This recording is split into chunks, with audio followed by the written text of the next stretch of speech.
73 فرقوں والی حدیث کی کیا اہمیت ہے؟ ہر فرقہ اس حدیث کو فرقہ بنانے کی دلیل کے طور پر پیش کر کر کے اپنے بزرگوں کے فرقے کا دفاع کرتا ہے۔ علی بھائی کا اس حوالے سے کیا موقف ہے؟ علی بھائی تو پہلے آپ سے یہ کہیں گے 73 فرقوں والی حدیث کی بڑی اہمیت ہے، اس لیے کہ اسی کی اہمیت کو اس امت نے پکڑا ہوا ہے اور اجاگر کر رہی ہے اپنا لقمہ اس کے منہ میں ڈال کے۔ جو 73 فرقوں والی ایک حدیث جو پبلک میں مشہور ہے نا جامع ترمذی کی، وہ تو ضعیف ہے۔ شیخ البانی، شیخ زبیلی زئی صاحب دونوں نے اس کو ضعیف کہا ہے۔ مشکات میں بھی آپ کو شروع میں کتاب الاعتصام بالکتاب والسنہ چیپٹر میں مل جائے گی کہ نبی علیہ السلام نے فرمایا ہے بنی اسرائیل میں 72 فرقے تھے، میری امت 73 فرقوں میں بٹ جائے گی، سوائے ایک کے سب دوزکی ہوں گے۔ اور پوچھا گیا وہ جنتی گروہ کون سا ہے، تو کہا گیا ما انا علیہ و اصحابی، جس پہ میں اور میرے اصحاب ہیں۔ یہ روایت اصول محدثین پہ سندن ضعیف ہے، البتہ اس کو سپورٹیو ایک صحیح حدیث ہے ابو داؤد کے اندر کہ نبی صلی اللہ علیہ وآلہ وسلم نے فرمایا کہ میری امت کے 72 فرقے دوزخ میں جائیں گے اور صرف ایک جنت میں جائے گا، فرقہ نہیں گروہ، طائفہ منصورہ۔ اور نبی علیہ السلام فرمایا وہ ہے الجماع، یہ بھی ساتھ بتایا۔ آپ دیکھیں 73 فرقوں والی حدیث جو لوگ بیان کر رہے ہیں وہ ساتھ بتاتے نہیں ہیں کہ اس فرقے کا نام بھی آیا ہے، فرقہ نہیں کہنا چاہیے اس گروہ کا، الجماع۔ الجماع کس کا نام ہے؟ کسی کا بھی نہیں ہے۔ بریلوی کے الجماع اپنے آپ کو کہتے ہیں، دیوبندی، اہل حدیث، شیعہ، کوئی بھی نہیں کہتا۔ الجماع کا مطلب ہے امت کی مین سٹریم، اجماع امت جو موٹے موٹے عقیدوں کو لے کے چل رہی ہے۔ اور آپ علیہ السلام فرمایا کہ میری امت میں ایسے یعنی فرقے پیدا ہوں گے جیسے باولا کتا کسی کو کاٹ جائے اور اس کا اثر ایک ایک رگ و ریشے میں داخل ہو جائے، اس طرح میری امت میں بدعت پھیلے گی۔ اچھا، نبی علیہ السلام نے بھی دیکھا ہے کہ یہ کتے کی مثال دی ہے۔ مجھے بتائیں کہ یہ کسی گروہ میں بدعت کا پھیلنا جس باولے کتے کے کاٹنے سے ہوگا، نبی علیہ السلام فرمایا وہ کتا کوئی ہاکی کا پلیئر ہوگا، کرکٹ کا پلیئر ہوگا، یا کوئی مولوی ہوگا؟ ظاہر ہے مولوی کسٹوڈین ہے نا، عقائد کا کسٹوڈین کون ہے؟ مولوی۔ تو علماء کو نبی اسلام نے، علماء سو کو کیا فرمایا؟ کتا، اور باولا کتا، پاگل کتا۔ بلکہ قرآن میں سورۃ الاعراف کی آیت نمبر 175 اور 176 میں بلعام بن باورا کی مثال دی گئی ہے کہ اللہ تعالیٰ فرماتا ہے وہ کتے کی مثال ہے، جو جیسا کہ زبان ہانپ رہا ہے، وہ اس پہ بوجھ ڈالا جائے تب بھی زبان ہانپے، نہ ڈالا جائے تب بھی زبان ہانپے۔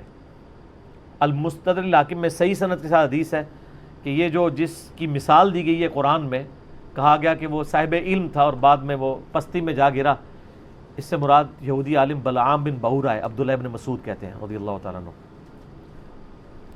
قرآن میں بھی کتے کی مثال، حدیث میں بھی کتے کی مثال۔ اور اب آپ دیکھ لیں، جب ہم کہتے ہیں کہ جی آپ علماء سو کو کتا کہا گیا تو وہ پھر ہم سے ناراض ہوتے ہیں۔ نبی علیہ السلام تو وَإِنَّكَ لَعَلَىٰ خُلُقٍ عَظِيمٍ ہے، ان سے اعلیٰ اخلاق کسی کا نہیں، پھر بھی آپ کہہ رہے ہیں کتے کی مثال ہے۔ تو وہ روایت ٹھیک ہے کہ 72 جہنم میں جائیں گے، ایک جنت میں، لیکن اس میں الفاظ نہیں 72 ہمیشہ کے لیے دوزخ میں جائیں گے، یعنی ان کا کام دوزکیوں والے ہیں۔ ورنہ نبی علیہ السلام یہ کلیئر کرتا ہے کہ 72 تو ہمیشہ کے لیے دوزخ میں ہے اور ایک ہمیشہ کے لیے جنت میں، یعنی اپنے اعمال کی وجہ سے ڈومیننٹ ان کا پورشن جہنم میں جائے گا۔ اس کو ایکسپورٹیو حدیث بخاری اور مسلم کی ہے کہ میری امت کا ایک گروہ قیامت تک حق پہ قائم رہے گا، کوئی نقصان پہنچانے والا ان کو نقصان نہیں پہنچا سکے گا حتیٰ کہ قیامت قائم ہو جائے گی۔ تو یہ جو لوگ ان احادیث کی بنیاد پہ اپنے گروہ کو جنتی کہتے ہیں اور دوسرے کو دوزکی، پہلے تو یہ کلیئر کر دیں جنتی فرقہ کوئی بھی نہیں ہے، فرقہ تو ہوتا ہی وہ ہے جو اصل سے ٹوٹ کے الگ ہو، جنتی گروہ ہے، طائفہ منصورہ، کامیاب گروہ۔ نبی علیہ السلام، صحابہ، تابعین، اہل بیت سب کے سب ایک یعنی جنتی گروہ تھے، ان سے ٹوٹ کے جو الگ بنا وہ فرقہ ہے۔ اب یہ پتا ٹوٹتا ہے تو وہ فرق ہو جاتا ہے نا اپنے درخت سے، وہ پتا تو نہیں کہہ سکتا یہ درخت فرقہ ہے۔ جس طرح آج ہم کہتے ہیں ہمیں اپنے آپ کو مسلمان کہنا چاہیے، وہ کہتے ہیں یہ نیا فرقہ بن گیا۔ اور فرقہ تو وہ ہے جنہوں نے انڈیا کے شہروں کے نام کے اوپر اپنے آپ کو بانٹا ہوا ہے، بریلی اور دیوبندی، بریلوی دیوبندی دونوں یعنی انڈیا کے شہر ہیں، حالانکہ ہم ان کو پھر مسلمان سمجھتے ہیں، تمام اختلافات کے باوجود ان کی اصلاح کے لیے علمی طریقے سے ان پہ ان کی غلطی ہائی لائٹ کرتے ہیں۔ 73 فرقوں والی حدیث اس والا جو پورشن ابو داؤد کا ہے وہ بالکل ٹھیک ہے، اور اس کا فہم میں جو سمجھتا ہوں وہ میں آپ کو بعد میں بتاؤں گا. پہلے میں وہ وسوسہ اس میں کلیئر کر دوں کہ ہر گروہ یہ کہتے ہیں ہم جنتی دوسرے دوست کی، تو اس سے آپ کو یہ بات پتہ چل جانی چاہیے کہ اس کا سلوشن کسی کے پاس بھی نہیں ہے. کیونکہ بریلوی اگر اپنے آپ کو طائفہ منصورہ کہتے ہیں، باقی سب کو کہتے ہیں وہ دوست کی ہیں، تو پھر آپ خود سمجھ لیں. یہی بات دیوبندی بھی کر رہے ہوں گے. پھر ایک عام آدمی کدھر جائے؟ ایک عام آدمی قرآن و سنت پڑھ کے نبی الاسلام کے ساتھ اپنا رشتہ مضبوط کرے. ہر گروہ سے، خواہ وہ کسی مکتب فکر سے تعلق رکھتا ہے، سنی ہو، شیعہ ہو، حنفی ہو، شافعی، مالکی، حنبلی، بریلوی، دیوبندی، اہل حدیث، اہل تشیع، اچھے لوگ جو موجود ہیں جنہوں نے اپنی اصلاح کر لی ہے اور امت کی مین سٹریم سے نہیں ہٹے، انشاءاللہ جنت میں جائیں گے. یہ امت کی مین سٹریم سے ہٹنے والے لوگ ہیں جیسے خوارج ہیں، پوری امت سے الگ ہو گئے. آج دور اعظم میں قادیانیوں کو آپ کہہ سکتے ہیں پوری امت سے الگ، ایک انہوں نے جھوٹی نبوت کے اوپر ایک پورے کا پوری بلڈنگ کھڑی کر لی. یہ وہ گروہ ہیں. بریلوی، دیوبندی، اہل حدیث، شیعہ آپس میں ایک دوسرے کو اس طریقے سے کہہ کے بانٹنے کی کوشش کرتے ہیں، تو اس کا تو کوئی اینڈ نہیں ہوگا. باقی یہ جو لوگ کہتے ہیں نا جی وہ فرقوں میں بٹنا ضروری ہے کیونکہ خالی مسلمان کہلانا کافی نہیں، نبی اسلام نے فرمایا تھا کہ فرقے ہوں گے. آپ نے یہ تو نہیں فرمایا تھا فرقے بنانا، آپ نے تو بلکہ ڈرایا ہے. یہ تو اسی طریقے سے ہے جیسے مسلم میں حدیث ہے، صحیح مسلم میں، کہ نبی الاسلام نے فرمایا قرب قیامت میں عورتیں ایسا لباس پہنیں گی گویا کہ ننگی نظر آ رہی ہوں گی، چست لباس ہوگا یا باریک. اس سے کوئی یہ رزلٹ نکالے گا کہ چونکہ اب قیامت آنے والی ہے لہٰذا ہم اپنی عورتوں کو ننگا لباس پہنائیں؟ یہ رزلٹ نکالنا چاہیے. تو فرقوں والی حدیث سے یہ رزلٹ کیوں نکال رہے ہیں کہ فرقے بنائیں؟ وہ تو کنڈیم کیا گیا. کنڈیم کیا ہے قرآن میں؟ وَاعْتَصِمُوا بِحَبْلِ اللَّهِ جَمِيعًا وَلَا تَفَرَّقُوا. اللہ کی رسی قرآن کو مضبوطی سے تھام لو، فرقوں میں مت بٹو. قرآن جب منع کر رہا ہے فرقے بنانے سے تو حدیث میں تو صرف خبر ہے، حکم نہیں ہے. حدیث تو بتا رہی کہ ایسا ہو جائے گا، بچ جانا. جیسا کہ ایسا ہو جائے گا کہ عورتیں چست لباس پہنے گی، تم بچ جانا. انہوں نے اسے حکم بنا لیا ہوا ہے. یعنی کامن سینس بھی نہیں. لیکن common sense is not so common. Common sense بھی کم لوگوں میں ہی ہوتا ہے نا، اتنا کامن بھی نہیں ہوتا. اور آپ دیکھیں فرقہ واریت کا عفریت اور جن اور بدعت اتنی خطرناک چیز ہے کہ یہ شوگر کوٹڈ کر کے ہر مسلمان نے جو ہے نا وہ استعمال کر لی ہوئی ہے. اور اس کے اوپر کبھی اس آیت پہ کسی نے نہیں عمل کرنا، وَاعْتَصِمُوا بِحَبْلِ اللَّهِ جَمِيعًا وَلَا تَفَرَّقُوا. اور اس سے سخت آیت جو اپنے منج پہ ہم نے لکھی ہوئی ہے، ان الذین فرقوا دینہم وکانوا شیعا لست منہم فی شیء. بے شک جنہوں نے دین میں فرقے بنا لیے اور اپنے آپ کو گروہوں میں بانٹ لیا، اے نبی آپ کا ان سے کوئی تعلق ہی نہیں ہے. انما امرہم الی اللہ، ان کا معاملہ اللہ کے سپرد ہے، اللہ ان کو بتا دے گا جو دنیا میں انہوں نے کرتوت کیے تھے. کتنی سخت آیت ہے، سورۃ الانعام آیت نمبر 159. اس پہ کسی نے عمل نہیں کرنا. آج تک آپ نے یہ تو سنا ہوگا جشن دیوبند کانفرنس سنی ہے نا، عظمت اہل حدیث کانفرنس، 100 سالہ جشن اعلی حضرت سنے. آج تک آپ نے کبھی سنی ہے مسلمان کانفرنس یا مسلم کانفرنس؟ نہیں، کوئی بھی کرنے کے لیے تیار نہیں ہے. ان چیزوں کو فخریہ کرتے ہیں. اور جو اللہ نے ہمارا نام رکھا تھا ہوا سماکم المسلمین من قبل وفی ھذا، اللہ نے تمہارا نام مسلم رکھا تھا اس قرآن سے پہلے، ابراہیم علیہ السلام نے رکھا، اللہ نے اس قرآن میں انڈورس کر دیا. آپ کسی کو جا کے نا میں مسلم ہوں ایسے دیکھنا شروع ہو جائے گا، میں کافر ہوں. آپ کسی بریلویوں کی مسجد میں جا کے نا میں بریلوی ہوں، کہیں ماشاءاللہ. آپ کہیں دیوبندی ہوں، تھوڑا سا منہ چڑھائے گا لیکن کہے گا ہاں دیوبندی بھی ایک فرقہ ہے، وہ فلاں جگہ ان کی مسجدیں ہیں. اہل حدیث بھی ایک فرقہ ہے، ٹھیک ہے آپ نے اگر اہل حدیث ہیں تو آپ اس مسجد میں چلے جائیں. لیکن اگر آپ جا کے کہہ دیں خدا نہ خواستہ کہ میں مسلم ہوں، مسلمان ہوں، تو اس کے چہرے کا رنگ فق ہو جائے گا، وہ سمجھے گا آپ نے اس کو گالی دے دی ہے. اس سے بڑی کیا لعنت پڑ سکتی تھی کہ مسلم نام سے آپ چڑھ جائیں، جو ہمارا فخر تھا. ما کان ابراہیم یہودی ولا نصرانی، ابراہیم نہ تو یہودی تھے نہ نصرانی تھے، ولکن کان حنیفا مسلما وما کان من المشرکین، بلکہ وہ تو حنیفہ تھے، سب سے ٹوٹ کے ایک اللہ کے ہو جانے والے.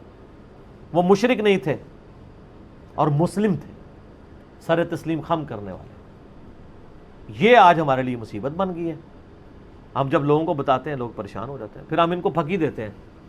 صحیح مسلم میں ایک حدیث ہے کہ قرب قیامت میں جب دجال آئے گا نا تو الٹیمیٹلی یہودیوں کے خلاف جب مسلمان قتال کریں گے تو اللہ کے نبی علیہ السلام فرماتے ہیں اگر یہودی کسی پتھر کے پیچھے بھی چھپا ہوگا نا تو وہ پتھر بھی بول کے کہے گا ایھا المسلم، اے مسلم میرے پیچھے یہودی اسے قتل کر دے، سوائے ایک درخت کے غرقت جو یہودیوں کو پناہ دے گا، کیونکہ وہ یہودیوں کا درخت ہے جس کی کاشت انہوں نے بہت زیادہ کی ہوئی ہے.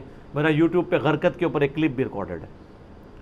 میں یہ کہتا ہوں کہ اگر آج کے بریلوی دیوبندی اہل حدیث شیعہ کو پتھر کے پیچھے سے یہ آواز آ جائے اے مسلم، تو ہو سکتا ہے یہ کہ پیچھے کوئی انجینئر صاحب کی ویڈیو ہی چل پڑی ہے.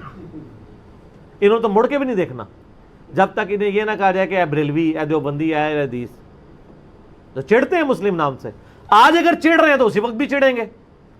قرآن و سنت کی ٹرم تو مسلم اور مومن ہی ہے، باقی آپ کی بنائی ہوئی ہے. اس لحاظ سے ویسے میں شیعہ کو ایج دوں گا. شیعہ اپنے ساتھیوں کے لیے مومنین کی ٹرم استعمال کرتے ہیں، سنی اپنے ساتھیوں کے لیے مسلمین کی ٹرم نہیں یوز کرتے ہیں. کہتے ہیں نا مومن، مومنین، وہ ٹرم قرآن سے لے رہے ہوتے ہیں. تو سر سنیوں، میں نہیں کہتا آپ اپنے آپ کو مومنین کہیں، ان سے فرق تو آپ نے کرنا ہے، وہ جبلت میں ہے ان کی بھی اور ہماری بھی. ہماری سے مراد آپ لوگوں کی، میں تو دونوں سے باہر ہوں، مسلمان ہوں. وہ مومنین کہتے ہیں، آپ مسلمین کہہ لیا کریں، لیکن ٹرمز تو قرآن کی استعمال کریں، حدیث کی استعمال کریں. قرآن و سنت میں تو ٹرم یہی ہے. صحیح مسلم میں حدیث ہے کہ ہفتے میں ایک دن کا غسل کرنا ہر مسلم کے اوپر واجب ہے، جس میں اپنے جسم کا میل دور کرے. کسی بھی دن کر سکتا ہے، جمعے دن کر لے، افضل ہے جمعے کے علاوہ بھی کر سکتا ہے. وہ ظاہر کرتے ہی ہیں مسلمان. تو مسلم، وہاں بھی ٹرم مسلم ہے، یہاں مسلم نام سے لوگ چڑھتے ہیں. اچھا علی بھائی، آپ کی اس بات سے نا وہ مجھے ایک بات یاد آ گئی، اگر اجازت دیں جی، تاکہ یہ ایشو کور ہو جائے. آپ نے فقی کی ایشو بات تو کی، قیامت تک نہیں کور ہونا ہے جن کے نہیں یہ ہونے. اسپیسیفک یہ ایشو کور ہو جائے نا. ایک بہت بڑے وکیل اناف ہیں، وہ نام نہیں لینا، نہیں نام نہیں میں لیتا، میں بس وہ اسی وکیل سے اناف ہی کہہ کہ آپ نے ان کا نام لے بہت دیا، بڑے لیکن وکیل باقی اناف ہیں اور بہت بڑے. ہاں جی، وہ وکیل اناف وہ ہیں جن کو میں نے G10 کی مسجد میں آج سے 7-8 سال پہلے سنا کہ جنت میں صرف دیوبندی جائیں گے، یہ الفاظ تھے. اچھا، وہ وکیل اناف جو ہیں انہوں نے آج کل ایک دورہ مسائل کرایا کچھ عرصہ پہلے، اس میں انہوں نے غالباً اسپیسیفکلی آپ کو فقی دی ہے. یہ مسلم والی جی بات میرا ہے. اس کے اوپر جواب آ چکا ہے. اچھا، جی جی جی، انہوں نے کہا جی کہ میں مسلم کیوں ہوا. جی ایک طرف وکیل اناف کی تصویر ہے، دوسری طرف مولانا طارق جمیل صاحب کی سینٹر میں میری، وہ کلپ ریکارڈ ہو نہیں، چکا وہ ہے. جو انہوں نے فقی دی اس کا بھی جواب دیا آپ نے. جی فقی کا انہوں بھی نے کہا جواب. جی میں اگر آپ سے یہ پوچھوں جی آپ ایشیا کے باشندے ہیں، کدھر کے ہیں؟ میں انہوں نے اتھے چھٹے ہیں نا کہ وہ یاد کرن انہوں نے گے. کہا اب یہ کیوں نہیں کہتے جی جی سارا جواب آ چکا ہے، وہ سوال آپ سے پہلے ہی آ چکا تھا. اچھا، یہ سوال اسی طرح پڑھا گیا ہے کہ آپ یہ کہیں گے فلاں جگہ فلاں جگہ فلاں جگہ. جی جی ٹھیک ہے نا. تو وہ اس کا جو میں نے جواب ان کو دیا نا، وہ آپ سنیں گے تو آپ جھوم اٹھیں گے اور جھوم کے ایک دفعہ کہیں گے کہ نہ میں وابی، نہ میں بابی، میں ہوں مسلم علمی کتابی. وہ کچھ کیا ہے میں نے ان کے ساتھ اس بات کے اوپر، وہ آپ میرا کلپ دیکھ لیں. اچھا، یہ آپ کے یہ جو شعر ہے اس پہ بھی ایک پوسٹ مارٹم ایک علامہ صاحب نے کر دیا.